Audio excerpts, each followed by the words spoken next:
యేసయ్యా మా ఇంటికి రావా? పేతురుకు రాసినటువంటి మొదటి పత్రిక 2వ అధ్యాయం 21వ వచనము. క్రీస్తు కూడా మీ కొరకు బాధపడి మీరు తన అడుగు జాడల యందు నడుచుకొనుటకు మీకు మాదిరి ఉంచిపోయాను. హల్లెలూయా. ప్రియా దేవుని బిడ్డలారా, యేసుక్రీస్తు ప్రభుల వారు ఈ లోకంలో ఆయన 33.5 సంవత్సరాలు జీవించి ఈ లోకంలో ఒక మానవుడిగా పాపానికి దూరంగా ఉండొచ్చు, పరిశుద్ధత కలిగి జీవించవచ్చు. పాపంలో నుంచి ప్రతి ఒక్క మానవుడు కూడా పాపాన్ని జయించే అటువంటి హృదయ స్థితి కలిగి ఉండొచ్చు అనేటువంటిది మానవుల మధ్యలో శరీరధారిగా ఉండి ఒక మాదిరితనాన్ని మనకి చూయించాడు. అంతేకాదు, ఎదుటి వారిని క్షమించాలని, ప్రేమించాలని కల్వరి శిలువలో అవమానపరిచిన, నిందించిన, మొక్క మీద ఉమ్మూసిన, పిడిగుద్దులు గుద్దిన, పక్కలో బలి పొడిసిన, తలకు ముళ్ళ కిరీటం పెట్టినా మారు మాట మాట్లాడలేదు. తండ్రి వీరేం చేస్తున్నారు, వీరెరుగురు కానీ వీరు క్షమించమని కల్వరి శిలువలో కూడా హింసించిన వారి గురించి విజ్ఞాపన చేశాడు, క్షమించాడు, మాదిరిని ఉంచాడు. ఈ రోజున ఒక సామాన్యమైన మానవుడిగా ప్రభు ఉండి ఈ లోకంలో మాదిరిని ఉంచాడు. పరిశుద్ధతగా ఒక మానవుడు ఉండగలడు అని ఒక మానవుడిగా ఉండి పరిశుద్ధత కలిగిన వాడిగా ఉన్నాడు. హల్లెలూయా.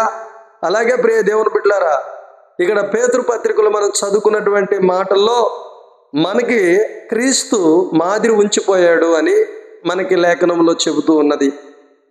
ప్రియ దేవుని బిడ్డలారా, ఇలాగే ఒక సంఘంలో పాస్టర్ గారు యవనస్తులతో చెప్పాడట, ఈ రోజున మనము వీధులలోకి వెళ్ళి మనము దేవుని సువార్తను ప్రకటిద్దామని చెప్పారట. అలాగే సాయంత్రం 5 గంటలకల్లా మరి వెళ్ళి దేవుని సువార్త ప్రకటిద్దామని చెప్పినప్పుడు యవనస్తులు, అక్కడున్న సంఘస్థులందరూ కూడా వచ్చారు. వచ్చినప్పుడు వారి సంఘాన్ని యవనస్తులందరిని కూడా తీసుకొని వీధి వీధికి వెళ్ళి వారు దేవుని సంఘాన్ని అంతటను కూడా వెంట పెట్టుకుని వెళ్ళి వీధులన్నీ కూడా తిరిగి వచ్చారు.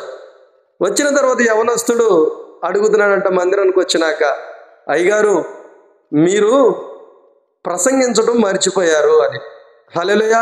చూడండి ప్రియ దేవుని బిడ్డలారా, మీరు ప్రసంగించడం మర్చిపోయారు అనగానే వెంటనే ఆ పాస్టర్ గారు అన్నాడంట, ఆల్రెడీ మనం ప్రసంగించేసాం. యవనస్తుడు అంటున్నాడు, మీరు ఎక్కడ కూడా ఒక వాక్యం కూడా, ఏ వాక్యం కూడా మీరు బోధించలేదే అంటే, మన నడతయే ప్రసంగం.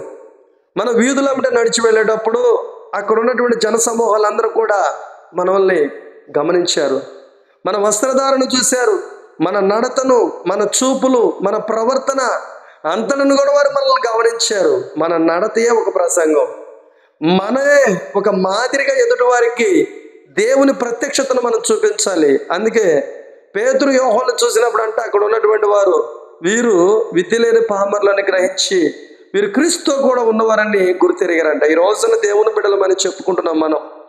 ఈ రోజున క్రీస్తులో ఉన్నటువంటి ప్రేమ, క్రీస్తులో ఉన్నటువంటి తగ్గింపు, క్రీస్తులో ఉన్నటువంటి మాధుర్యం ఈ రోజున దేవుని బిడ్డలమని చెప్పుకుంటున్నటువంటి వారిలో ఎంతమందిలో క్రీస్తు స్వరూపాన్ని, మాదిరితనాన్ని చూపించగలుగుతున్నాం మనం. ఈ వాక్యముడైన ప్రియ సహోదరి సహోదరుడా, మన మాదిరితనమే, మన నడతయే దేవుని వాక్యము. హల్లెలూయా. దేవుని వాక్యము మనలో, దేహమే దేవుని ఆలయము. అనగా దేవుని ఆలయంగా మనం మార్చబడినప్పుడు, మనలో దేవుడే ఉన్నప్పుడు, దేవుని వాక్యము మనలో ఉన్నప్పుడు మన మాట తీరు కానీ, మన ప్రవర్తన కానీ, మన చూపులు కానీ, మన తలంపులు కానీ, మన క్రియలు కానీ అన్ని దేవునికి సంబంధించిన రీతిగానే మనం ఉంటాము. ఇదిగో క్రీస్తుతో ఉన్నటువంటి వారు ఇటు రీతిగా ఉంటారని ఎదుటివారు ఒక గొప్ప సాక్ష్యాన్ని కూడా పక్క వారికి చెప్పడానికి గొప్ప సాక్ష్యం కూడా పొందగలుగుతాం. అదే ఒక మాదిరితనం. అందుకే ప్రియ దేవుని బిడ్డలారా, మాదిరితనం అనగా క్రీస్తులో ఉన్న గుణాలు కలిగి ఉండటమే మాదిరితనం. అటు రీతిగా మనందరం కూడా ఉండాలని కోరుకుంటూ ముగిస్తున్నా.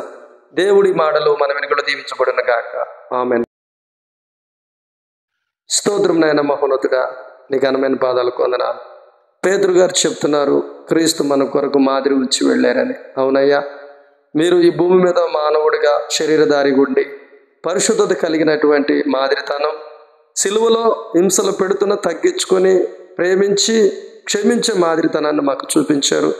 అటువంటి హృదయ స్థితి అందరికీ దయచేసి నీ రాజ్య వారసులకు కృప దయచేయమని యేసు నామమున అడుగుతున్నాం తండ్రి, ఆమేన్.